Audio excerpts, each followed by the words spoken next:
Hello, guys. Welcome to Gusto Reactions. Once again, thank you so much for always liking and sharing, subscribing, of course, telling your friends about what we do right at Gusto TV. Big Lala is very much in the building. Of course, I can see Big Lala spotting, the Nigerian jersey. It is Nigerian Independence Day. Happy Independence to, the Federal Republic of Nigeria. God bless the land, and may God heal our land. Yes, that's a prayer. Big Lala, do you have any prayer for Nigeria? Since 1960, may God be our land. Do you have any prayer for Nigeria? God will heal the land. Pray for Nigeria, man. Come on. Oh, no, the Moses saw here. God will heal the land. Amen. Anyways, talking about Nigeria, we know quite a lot of talent in Nigeria. One of the major exports for Nigeria has always been, the music artist from WIZKID. Before then, the likes of D'banj and Tubaba. Before then, we had the likes of Junior and Pretty, the Remedies, and the rest of them. Before then, KSA, King Ebenezer Obey, Anyala Mowora, and the rest of them. Music has always been that thing that has, united us, as a nation. Of also sold, the Nigerian dream out there to the world. Another artist, another generation doing really good at the moment is, at the youngins right now, from Oxlade, to Fireboy Damon, and of course, to the one and only ASAKE himself, doing really big things in the UK at the moment. Day 1, day 2, day 3, sold out at the O2 Brixton, 4,912 capacity, 3 days back to back. Big Lala, what exactly do you think about that one? Is it a big deal or not? Is it a big deal? Of course, it's a big deal. This is not even my ASAKE bias in play right now. It's a big deal because we're seeing someone who busted to the scene at least 12 months or just over 12 months in. Yeah. And he's doing so well, he's doing so good.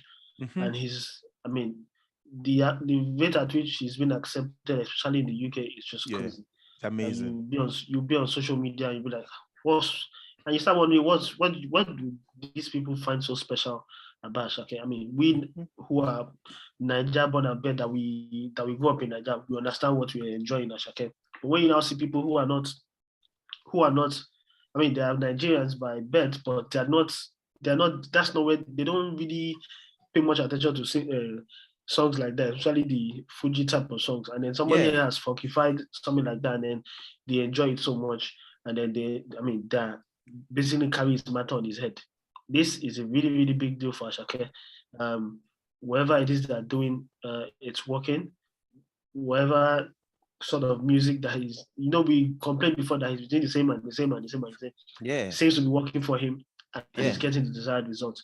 Selling out O2 Brixton, whether it's 4,000 capacity or 5,000. 4,000, like 5,000, approximately 5,000. Yeah. 5,000. 3 days back to back. Yeah. It's dope. It's something for him to be proud of, him and his team, and it's a big deal. They need to celebrate it. We were celebrating with selling out the 20,000 O2 Arena, 20,000 3 days back to back. This is something someone of his level in the game needs to be proud of, regardless how much capacity it is. Okay, so is this a kind of Big Lala? Is there any other young in the game that can really do this? Is there someone, when you think about the whole, the guys running the game right now, someone selling back to back 5,000 capacity for 3 straight days, that's 15,000, already. It's more like a mini WIZKID, that WIZKID did 20,000 back to back for 3 days. ASAKE is doing 5,000 back to back for 3 days. Is this more like a recency bias thing, or is just how big the brand is at the moment? Well, just to take us back a little bit, I think, he's probably going to sell out those 3 days fully. And I think what he sold out is the first batch of priority tickets. Because there's already a huge demand for it, which is why they've gone on to do a second and a third day. Which is dope. Is there any other person who could have done this? I think there are several other artists who could have done this, but I think they've missed the perfect timing for them to do it. Well, maybe the perfect timing did not appear. on them. They may have worked their way right to the level they are right now, and then they are considered the next best thing. Yeah. But ASAKE has worked his way. He has been relentless. He has not taken a break from when he started dropping his jams. Yeah. It looked like every single month he had a plan of what he was going to drop, and then up until he dropped the album. And then immediately he dropped the album, he's going on tour. He's selling out this capacity. So I think the other guys, although I can say they have the potential to have done it, but the right amount of momentum needed to get to this very moment, they didn't follow through with it.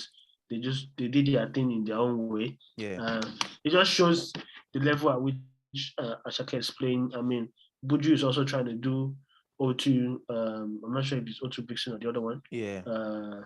Yeah, he's trying to do that as well, and he's put out a tweet. I mean, he's made plans saying for he it. needs support and everything. Yeah, but there's not been news about him selling out that one yet. Yeah. So it just shows the level at which ASAKE is playing it, and everybody knows that if this wasn't such a crazy award that we're now having 18 months or over 18 months year in review, Buju clearly would have won pre-December, right? If Hedis had held traditional in December. True. We'll be looking at ASAKE as undoubtedly the next rated, definitely. Next rated for the next one, yeah. But now we don't even know when the next Hedis will run. And maybe by the time that comes around, ASAKE may not even be the hottest thing in the game. At that moment, it might be someone else. Yeah. So we'll see. I mean, any of these guys that you mentioned, Oxlade, Buju, they could have. I mean, the achievement actually, made me research Twitter, and I saw a tweet saying, now this tweet says ASAKE, is undoubtedly the hottest Afrobeat artist in the UK at the moment, ahead of WIZKID, Davido, but ahead of anybody else. Big Lala, do you agree with that one? No, I don't agree with that one. He's hot, yes, but no, I don't think he's hotter than Wiz. We saw the madness Wiz did. We saw the madness Bernard did. Again, you don't talk him for. I mean, at the moment, Big Lala. He knows his sets. Making a no charm. Yeah. So even at the moment, no, it's not. You know why I say so? Yeah. Because on the surface, it looks like that, right? Yeah. And Nigerians are going crazy. I mean, people who love Afrobeat, they're going crazy over his music, which is fine. Yeah, but if you look at it deep down, the numbers doesn't match the hype like that. Big Lala, the first Afrobeat album to hit #1 in the UK ahead of Beyonce and DJ Khaled and the rest of them. It's not it's not a small thing at all. It's a big deal. See, that's just one platform. I'm saying if you compare the numbers as a whole, it's not still matching a Burna Boy, for example, right? Yeah. And if you compare his numbers for all the songs on that album, right, it's not still matching a certain Oxlade who is having a monster of a record with Closer. You get? Yeah. I know everybody can have it. You can have it either way. You can have it generally being referred to as the hottest in the game, or you can have one song that is really doing the madness for you. Yeah. Closer's numbers is insane. Closer's numbers is doing almost similar to what CK was almost doing when he first started. You get? Yeah. So you can't have it both ways anyway. So which is why ASAKE can be proud of what he has achieved, but I don't think we need to start really. I know he's hot, but I don't think his numbers match the hotness. Yeah, as there are still several people who are not entirely convinced about his artistry, which is fine. But he is hot. We need to just acknowledge the fact that yes, he's hot right now. The numbers don't match yet. Maybe later they will match, but it's doing just fine. Okay, before we go, the show is in December. About 2 months away from now. Can ASAKE keep the momentum going till that time to be able to, get? I mean, people have bought the ticket already. It's sold out already, and all of that. But can he keep the momentum going till that time? Of course, why not? It's just 2 months to go. Yeah, 2 months. 2 months. He's just dropped an album. All he has to do is just, he has so many songs dominating in Nigeria at the moment and outside of Nigeria, right? He just needs to pick out the next song that's going to be a new single from that album, and then before you know it, boom, they put a lot of resources in it, and it's still fresh in people's ears. It's just 6 weeks away, or more than 8 weeks away. So over 8 weeks away. Yeah. Anyways, we wish Asake all the very best at the London Brixton our show. Of course, the 10th of December, no, the 11th of December, 12th of December, and the 13th, of December. Quite a big deal. Asake selling out the London Brixton, O2 Brixton actually in London, 3 days back to back to back. Let's have your thoughts on that one. Is it a big deal or not? Can Asake actually keep the momentum from now till the end, or till that our particular show? And what exactly is it about Asake in the UK? Are the numbers matching the popularity and all of that? Let's have your thought. Put everything down below. We'll see you guys on the next one. Please stay safe and God bless. Once again, happy Independence Day, Nigeria. Big Lala, happy Independence Day Happy to you as Independence. well.